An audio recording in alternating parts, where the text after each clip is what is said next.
नमस्कार।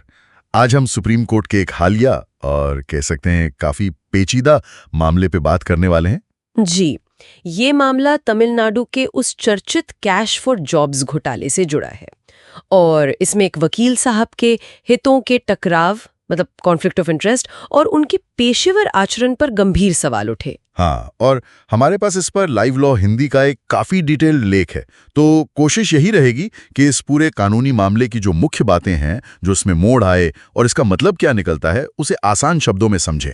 बिल्कुल, चलिए शुरू करते हैं। तो शुरुआत कहाँ से हुई? मतलब कोर्ट ने क्या कहा शुरू में?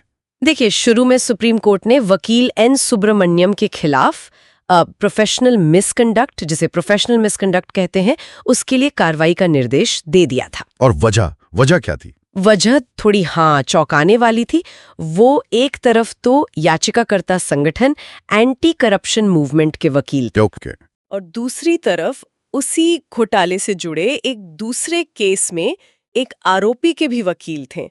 आरोपी संख्या 18 अगर स्पेसिफिक हो तो। अच्छा, ये तो मतलब सीधा सीधा हितों का टकराव हो गया। बिल्कुल, ये कॉन्फ्लिक्ट ऑफ इंटरेस्ट का एक बहुत ही साफ मामला था और अदालतें इसे बहुत गंभीरता से लेती हैं क्योंकि ये वकील की निष्पक्षता पर ही सवाल उठा देता है। तो कोर्ट ने क्या किया फिर, मतलब जब ये बात सामने आई? तो 9 मई को जस्टिस अभय एस ओका और जस्टिस उज्ज्वल भुइयां की बेंच बैठी थी।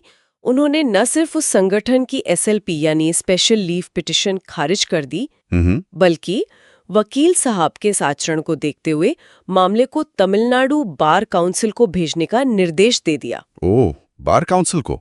ये तो काफी सीरियस बात है। हाँ, बहुत सीरियस। इसका मतलब था कि उन पर अनुशासनात्मक कार्रवाई हो सकती थी, लाइसेंस पर भी बात आ सकती थी और कोर्ट ने ये भी जोड़ा कि उन्हें संगठन की याचिका नेक नियति से मतलब बोनाफाइड नहीं लग रही। ये तो डबल झटका हो गया संगठन के लिए भी।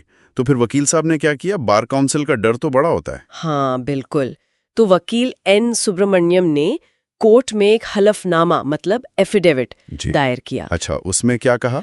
उसमें उन्होंने माना कि हाँ, उनसे गलती हुई। उन्होंने बिना शर्त माफी मांगी और ये वादा किया, मतलब एक अंडरटेकिंग दी कि वो अब इस घोटाले से जुड़े किसी भी केस में किसी भी तरफ से पेश नहीं होंगे। और ये भी बताया कि उन्होंने संगठन को नहीं बताया था। हाँ, उन्होंने ये भी साफ किया कि उन्होंने याचिकाकर्ता संगठन को ये बात नहीं बताई थी कि वो उसी घोटाले में एक आरोपी का भी केस लड़ रहे हैं। मतलब एक तरह से पूरी पारदर्शिता नहीं रखी थी। तो एक बिना शर्त माफी और आगे से केस ना लड़ने का वादा, क्या कोर्ट मान गई इससे? क्योंकि निर्देश तो जा चुका था बार काउंसिल को। यहीं पर कहानी में एक दिलचस्प मोड़ आया।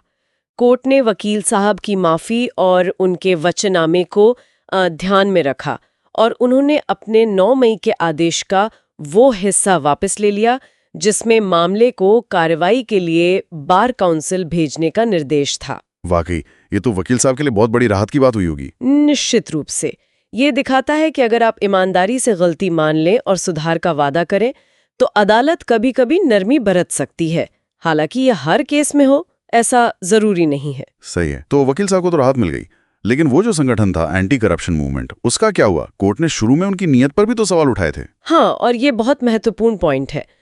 कोर्ट ने वकील के खिलाफ जो व्यक्तिगत कार्रवाई का निर्देश था वो तो वापस ले लिया। हाँ। लेकिन संगठन की एसएलपी खारिज करने का जो मूल फैसला था वो वैसा का वैसा ही रखा, उसे नहीं बदला। और वो जो टिप्पणी थी नियत को लेकर, हटा दी जाए याचिकाकर्ता की नेक नियति पर, लेकिन कोर्ट ने उनकी ये प्रार्थना भी स्वीकार नहीं की। अच्छा, तो मतलब कोर्ट ने वकील के व्यक्तिगत आचरण, उनकी गलती और माफी, और दूसरी तरफ संगठन की याचिका की मेरिट या उनके इरादों को बिल्कुल अलग अलग करके देखा। बिल्कुल सही समझा आपने।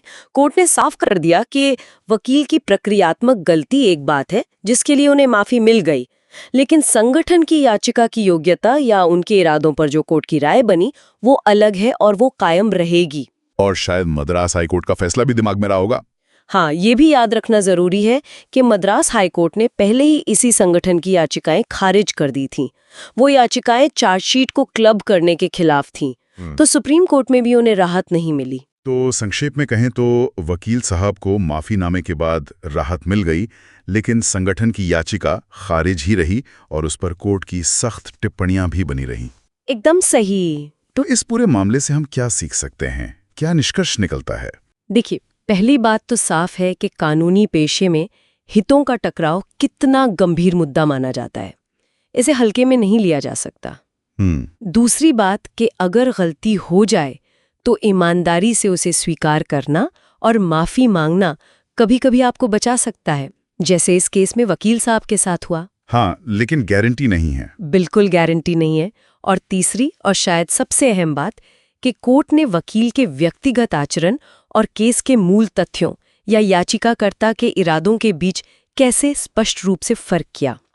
वकील को राहत मिलने का मतलब ये नहीं था कि संगठन का केस मजबूत हो गया या उनकी नीयत पर सवाल खत्म हो गए। ये वाकई में दिलचस्प है।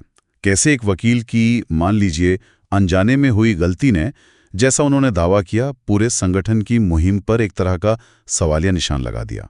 और वो निशान तब भी बना रहा जब कोर्ट ने खुद वकील को राहत दे दी। सही कहा। ये दिखाता है कि कानूनी प्रक्रियाओं में हुई गलतियां भले ही वो बाद में ठीक कर ली जाएं या माफ कर दी जाएं, मामले की ओवरऑल धारणा को कैसे प्रभावित कर सकती हैं। तो अंत में एक सवाल सोचने के लिए है, क्या किसी वकील की ऐसी प्रक्रियात्मक गलती, जिसे कोर्ट ने बाद में माफ भी कर दिया हो, किसी संगठन की नेकनियति पर हमेशा के लिए एक सवाल छोड़ जाती है, या हमें इन दोनों चीजों को हमेशा बिल्कुल अलग करके ही देखना चाहिए? इस पर सोचना चाहिए।